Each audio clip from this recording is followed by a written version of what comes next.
El nacimiento de un niño siempre es una experiencia positiva. Pero, ¿qué pasa cuando este nacimiento es en la cárcel?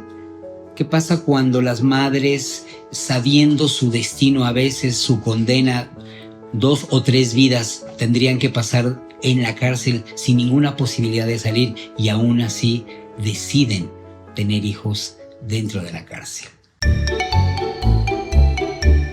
Por año en México aproximadamente 1.900.000 nacimientos se registran.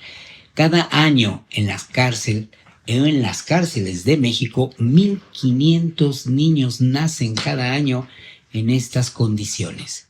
Y eso implica un impacto enorme que tal vez tú pienses que no tiene nada que ver contigo, pero sí tiene que ver porque somos parte de una realidad, de una comunidad donde todos integramos esta historia que es México, o al país al que tú pertenezcas, seguramente también esto está ocurriendo.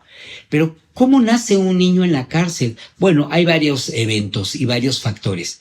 Muchas madres llegan a cubrir su condena y a cumplirla ya estando embarazadas, y quiere decir que ingresan a la cárcel a veces unos meses o recién embarazadas, pero la condición ocurre de tal manera que darán a luz dentro de las condiciones de la cárcel. Y esto pudiera un poquito explicar, bueno, pues fue una condición azarosa, no era el plan de la madre, no era la intención, ni modo, ocurrió así. Por alguna razón la madre, alguna mala decisión, algún mal acto, la llevó a pagar esta condena y ahora pues tendrá que ser madre dentro de esta condición. Pero a veces las mujeres que están adentro se convierten en madres por una decisión propia. Y aquí viene el primer análisis. ¿Por qué? ¿Por qué una mujer que está transitando por una pena tal vez de 50 años de condena ha decidido tener un hijo? Porque tal vez sea el único motivo que le dé sentido a vivir y a permanecer un tiempo ahí sosteniendo la ilusión de algo a través de alguien. Puede pensarse que es muy egoísta, puede pensarse que no es una buena decisión, sin embargo ocurre. Y estas mujeres deciden tener un hijo dentro de la cárcel y, por supuesto, muy pocas cárceles en México tienen condiciones ideales para que estos niños nazcan. Hoy la ley en México establece que estas madres que dan a luz dentro de la cárcel, aproximadamente los hijos estarán los primeros 5 a 6 años a lo máximo dentro de esta condición y después tendrán que vivir fuera estos niños de la cárcel. Pero estos primeros 5 años, generalmente que van a pasar en compañía de su madre todas las horas dentro de la cárcel, ¿cuál es la experiencia que están teniendo?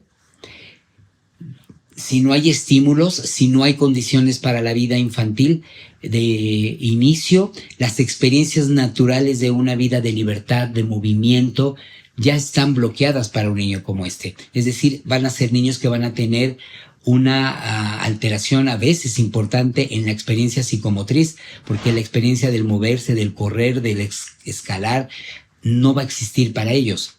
Un mundo abierto y tan expuesto como lo podría ser el campo, la naturaleza, la playa, el mercado, las experiencias naturales de la vida tampoco para ellos van a existir. Entonces también tenemos niños segmentados en su capacidad de construir la realidad.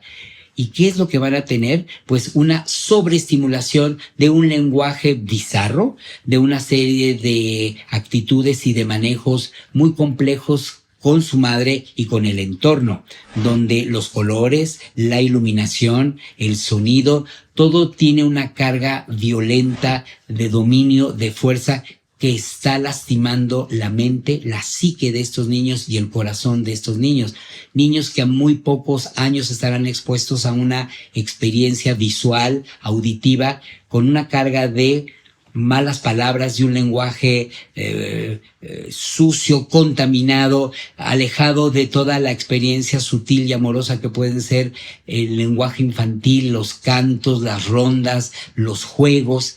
exposiciones a veces a condiciones como una vida sexual, una vida de abusos, de drogas, de consumo de muchas sustancias que los niños desde sus primeros años van a mirar como un código al cual ellos van a tener que acceder a lo familiar y tal vez a normalizar como que esto es la historia con la que yo empiezo.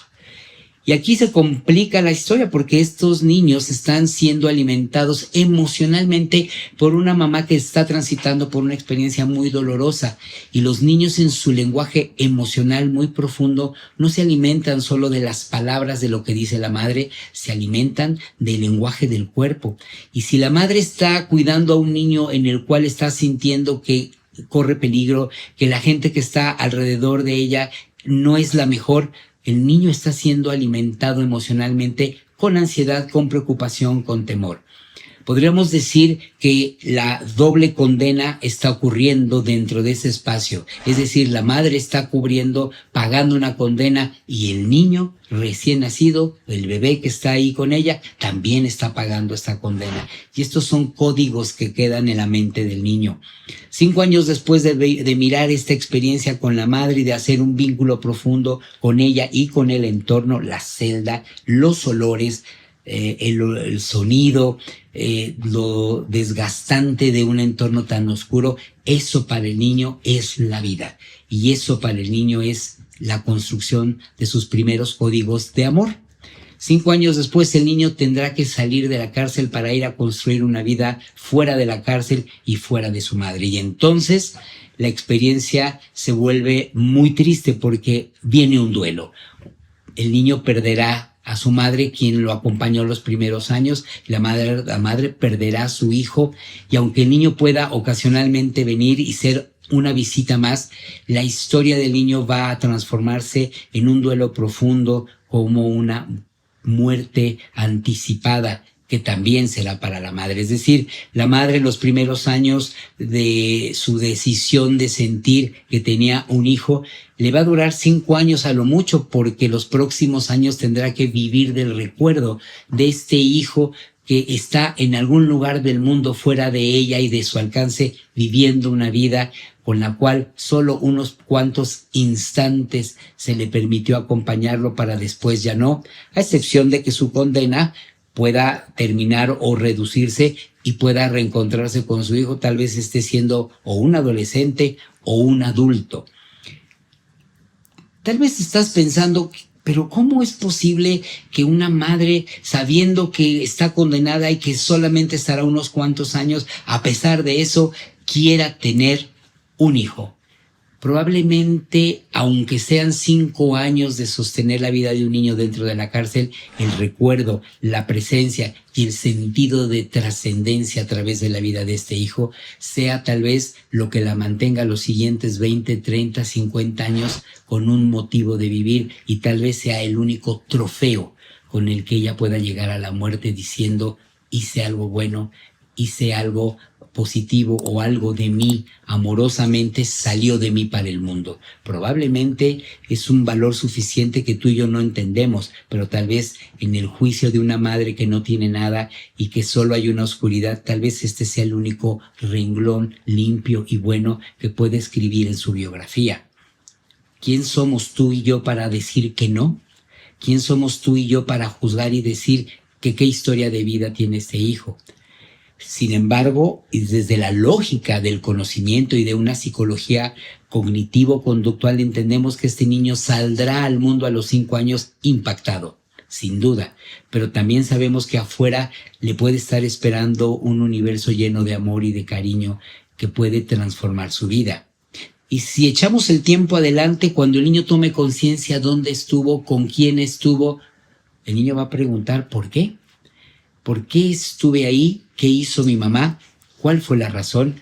Y seguramente tendrá que entrar en un juicio y en un análisis y en un código moral para tomar la decisión si regresa, si no regresa, o si fue bueno o correcto lo que hizo. ¿Tú qué piensas? ¿Qué piensas tú acerca de una madre o de un padre que decide también, ambos dos, que la madre tenga a su hijo ahí? Si tú fueras ella y si tú estuvieras en la cárcel, ¿tú tendrías un hijo?